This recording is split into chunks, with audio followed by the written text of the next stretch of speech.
जप करताना कशी धरावी हा जपमाळ. हा. जपमाळ ही गळ्यात घालू नये हा. आणि गळ्यातल्या माळ घातलेली माळ तिने जप करू नये. बरं. ही मुद्रा आहे. हा. अंगठा आणि करंगळी शेजारचं अनामिका हा. हे बोट जोडलेले आहे आणि मधल्या बोटाने मणी ओढायचे. अच्छा. हा. आता इथे- काही इथे काही पकडूनच. हा हा. काही अपवाद आहेत आणि तो आत ओढायचा मणी. हा.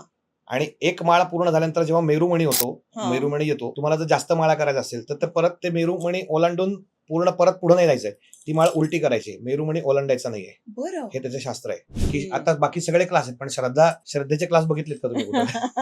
खरं. की आमच्या इथं श्रद्धा शिकवली जाईल, भक्ती नाही, तसं नाहीये. ते उपजत असावं लागतं हम्म. आणि त्यासाठी पण आहे ना काही जन्मांचं पुण्य गाठी असावं लागतं. हम्म. माऊलींचा अभंग आहे ना, रूप पाहता लोचने सुख झाले व साजणी, तो हा विठ्ठल बरवा, तो हा माधव बरवा. हा.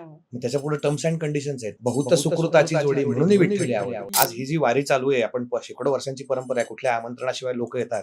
वारीमध्ये सामील होणारे सगळेच आहेत. मागच्या काही जन्मांचं पुण्य म्हणून ते तिथे जातात ना. हो. मी अनेक मंदिरांमध्ये बघितलंय की आपण जसं बागेमध्ये फिरायला जातो ना जॉगिंगला, तशा पद्धतीने लोक प्रदक्षिणा करत असतात.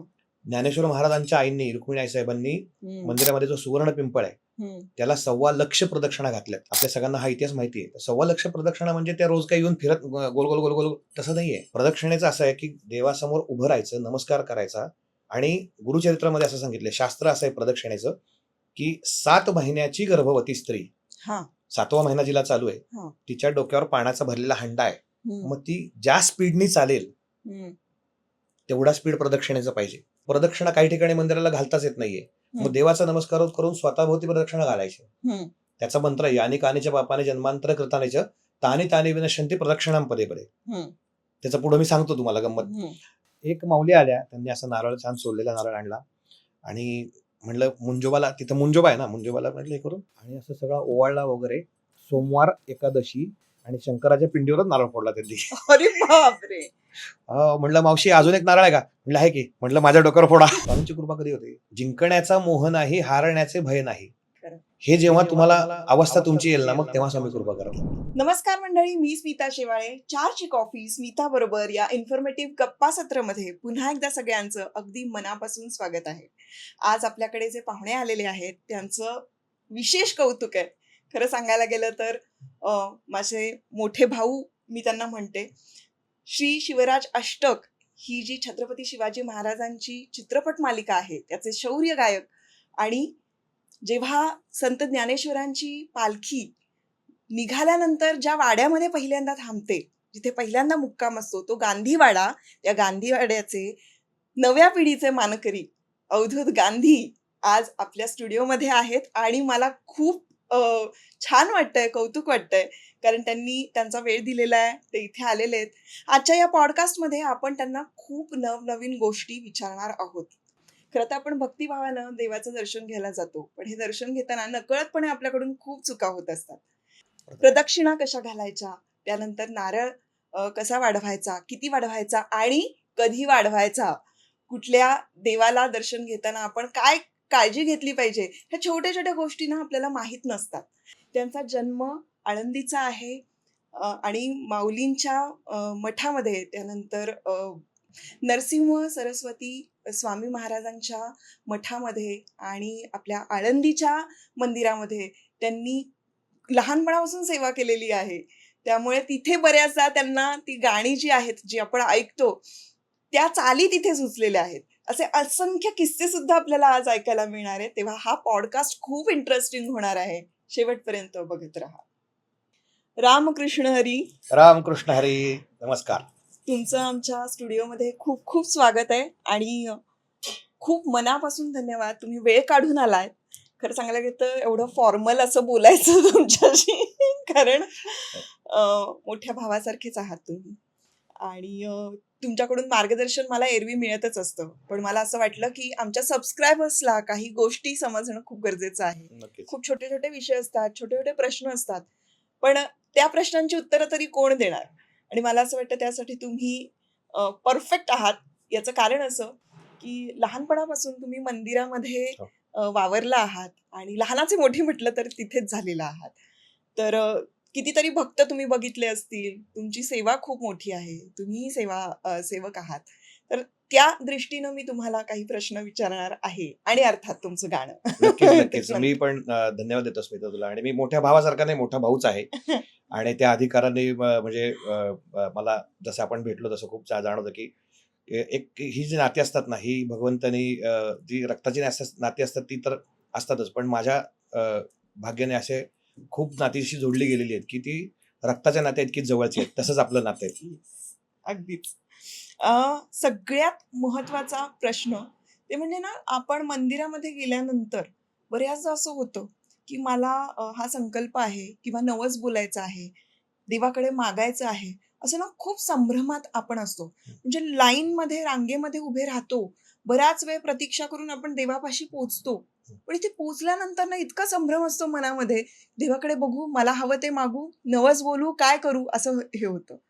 तर तुम्ही त्यावर काय सांगाल, की भक्तांनी आपल्या देवाकडे काहीही मागायचं असेल तर ते कसं मागावं, त्यावेळेला भाव कसे असायला हवेत? खरं सांगू का, मुळात काही मागूच नाही. हां. कारण काहीही न मागता जो सर्व काही देतो तो देव आहे. आणि देव देताना बऱ्याच गोष्टींचा विचार करून तुम्हाला गोष्टी, हा माझा वैयक्तिक अनुभव आहे हं. की मला असं वाटतं की मला ही गोष्ट मिळावी. मी हं. देवाला मागतो की बाबा मला हे पाहिजे. हं. पण भगवंताला जर असं वाटत असेल की ती त्याच्यासाठी कल्याणकारी नाहीये किंवा ती आता ती त्याची आवश्यकता नाहीये त्या गोष्टीची, हं. जरी मला वाटत असलं, पण देवाला जर असं वाटत असेल की नाही ही ह्याच्या उपयोगाची नाहीये किंवा ह्याच्यासाठी कल्याणकारी नाहीये किंवा आता गरज नाही त्या गोष्टीची, देव देत नाही. बरोबर. आणि बऱ्याच वेळेला असंही होतं, आपण म्हणतो तसं मी अनुभव बऱ्याच वेळा घेतला की ठरवून जातो काहीतरी हं. की देवाला हे सांगायचंय, देवाला ते सांगायचंय, पण भगवंताच्या समोर उभं राहिल्यानंतर आपण निर्विकार आणि निर्विचार होतो, ब्लँक होतो आपण. हो. आणि खरं तीच अवस्था आहे. हां. देवापाशी पूर्ण मोकळ्या मनाने जावं, त्याचं रूप न्याहाळावं, त्याला डोळ्यात साठवावं, त्याला हृदयामध्ये साठवावं, दर्शन द्यावं आणि एकच मागावं बाबा, की तुझी भक्ती मनामध्ये राहू दे. हं. बाकी सगळं तुला माहिती आहे, त्याला सगळ्या जगाची चिंता आहे. सगळं जग चालवणारा तो आहे. त्यामुळे त्याला सगळी चिंता असते. त्यामुळं मला असं वाटतं, की मागायला काहीच जाऊ नये देवाकडं. हं. आणि नवस सायास आपल्याकडं पुरावर परंपरा आहे. नवस सायासांचे अनेक असे दैवत प्रसिद्ध आहेत, की ते नवसाला पावतात वगैरे. हं. मग ते नवस बोललेलं खरं देव माझ्या दृष्टीने की असं काय म्हणतो त्याला, की ज्याने सगळी सृष्टी निर्माण केली आहे त्याला तुम्ही काय देणार हो? देवाला तुमचे सोने चांदी नकोय की बाबा एवढा मुकुट केला 5 किलोचा, 10 किलोचा, हिरे माणिक केले, चांदीचा गाभारा केला, अमुक केलं, तर देवाला काही नकोय. देवाला काय पाहिजे? शुद्ध भाव पाहिजे. बरोबर. त्याचं स्मरण करा, तुम्ही चिंतन करा. आणि कलियुगामध्ये सर्वश्रेष्ठ साधन तेच आहे, नामस्मरण. हं. नामसंकीर्तन साधन पै सोपे, जळतील पापे जन्मांतरीची. आणि नामस्मरण असं आहे ना, की ते करता करता सुरुवातीला माणूस काय होतं, की आपण ठरवून बसलो, की बाबा मला नामस्मरण, आपण जप बरेच जण बघतो माळ करताना, ते अशी भरा भरा भरा भरा. बरं, हो. मुळात माळ हां. ते जप विचार. करताना कशी धरावी? हां. जपमाळ. हां. जपमाळ ही गळ्यात घालू नये हां. आणि गळ्यातल्या माळ घातलेली माळ तिने जप करू नये. बरं. ही मुद्रा आहे. हां. अंगठा आणि करंगळी शेजारचं अनामिका हां. हे बोट जोडलेले आहे आणि मधल्या बोटाने मणी ओढायचे. अच्छा. हां, आता इथे काही इथे काही पकडून हां, असेल. हां. काही अपवाद आहेत आणि तो आत ओढायचा मणी. हां. आणि एक माळ पूर्ण झाल्यानंतर जेव्हा मेरुमणी होतो, हां. मेरुमणी येतो, तुम्हाला जर जास्त माळा करायचा असेल तर परत ते मेरुमणी ओलांडून पूर्ण परत पुढे नाही जायचंय. ती माळ उलटी करायची, मेरुमणी ओलांडायचा नाहीये. बरं. हे त्याचं शास्त्र आहे. ओह! आणि असं केल्यानंतर तुम्ही बघा, अशी माळ झाल्यानंतर हां. अशा पद्धतीने जप करायला लागल्यानंतर ही जी मुवमेंट आहे ह्याची, हां. ही 2 बोटं लावायची नाहीयेत. हां. हे अशा पद्धतीने माळ ओढायची. हां. हां. एक सायंटिफिक हे जे नसा जोडलेल्या आहेत ना, हं, त्याचं हं. व्हायब्रेशन सगळं ते सायंटिफिकली कनेक्टेड सगळ्या गोष्टी. ओह! ओह! काही जवळ उलटी माळ करतात अशी. हो. नाही, तसं नाहीये. माळ जप अशा पद्धती काही देवतांचं आहे तसं, हां. पण मुख्यत्वे करून जो जप आपण करतो, स्वामी समर्थांचा असेल, विठ्ठल नामाचा असेल, ओम नमः हं. शिवाय असेल, जो जप आहे हं. ते त्या पद्धतीचे अशा आणि पद्धतीने जप परत करायचं. उलटं सुरू करायचं. हां, मेरुमणी ओलांडायचं नाहीये. बरं. हां, असं त्याचं शास्त्र आहे. या छोट्या-छोट्या गोष्टी आहेत की नाही, आपल्याला या माहिती नाही. फार महत्वाच्या आहे. हो. म्हणूनच मी आज आणि हा. दुसरी गोष्ट, हां. बरेच जण तुम्ही बघितलं असेल, एक पिशवी असते. हां. माळेची एक हल्ली पिशवी मिळते. हां. कारण तो प्रकट करू नये जप. हां. आपल्या हाताला जाणवतो मेरुमणी आला की थांबायचं, मग ती माळ काढून उलटी करून परत त्या शक्यतो. हां. हां. तसं करावं. आणि कसं असतं की सगळ्यात महत्वाचं काय आहे, हं. कुठल्याही देवतेचा आपण जप करताना हं. मन शांत पाहिजे. हं. कारण काय, आपण बघा, शरीराची शुद्धी आपण जी करतो, साबण वापरतो, वेगवेगळे प्रॉडक्ट्स वापरतो, हं. तुमच्या ह्याच्यावरती त्याची पण बरीच माहिती तुम्ही देत असता. हो. पण चित्ताची शुद्धी कशी होणार? बरोबर. चित्ताची शुद्धी नामाने. हां. नामस्मरण चित्ताला शुद्ध करतं. आणि सुरुवातीला मग मन भरकटत असतं. माणसाचं मन कसं आहे, मर्कटस्य सुरापानम तत्र वृश्चिक दंशनम तन्मध्ये भूतसंचारो यद्वा तद्वा भविष्यती, असं सुभाषितकारांनी सांगितलंय. म्हणजे माणसाचं मन कसं आहे, एक माकड आहे, ते मद्य प्यायलं, आधीच माकड, त्यात दारू प्यायला, त्यात त्याला विंचू चावला आणि हे कमी होतं म्हणून की त्याच्यात भूताचा संचार झाला. मग ते माकड काय करेल याचा काही नेम नसतो. तसं माणसाचं मन आहे. अरे बाप, कवित्री बहिणाबाई म्हणतात ना, आपल्याला कविता होती, मन वढाय वढाय हो. उभ्या पिकातलं ढोर किती हाकला हाकला फिरी येतं पिकावर.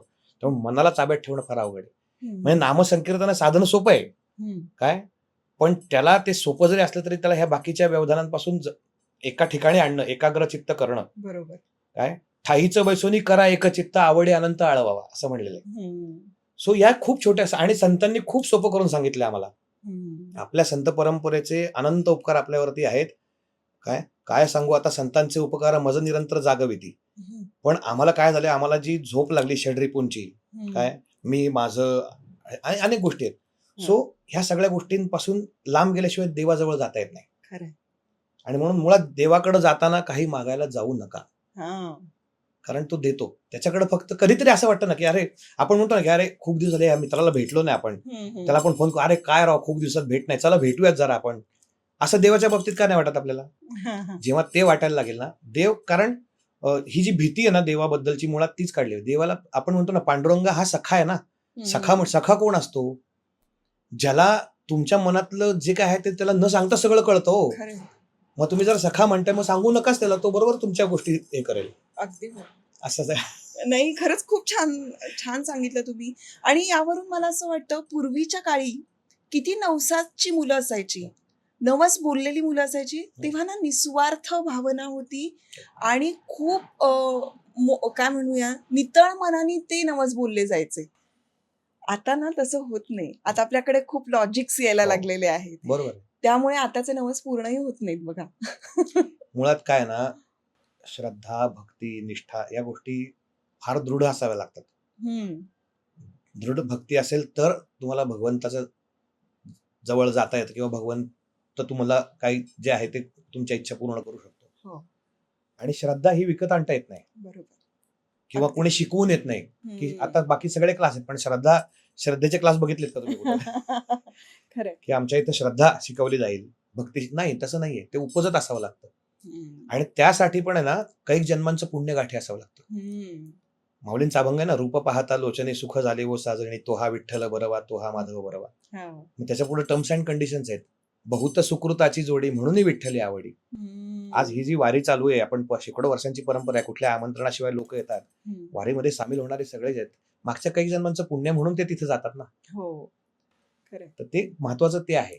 अगदी अगदी बरं. आपण मंदिरामध्ये गेल्यानंतर प्रदक्षिणा, आता देवाचं दर्शन घेतलं आणि त्यानंतर प्रदक्षिणा घालायची.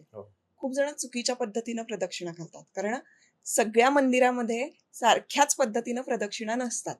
किंवा आपण आरती म्हणताना सुद्धा प्रदक्षिणा घाला असंच काय असतं. कुठल्या आरतीला प्रदक्षिणा घालू नयेत, घालाव्यात, असे खूप संभ्रम आहेत. फार महत्व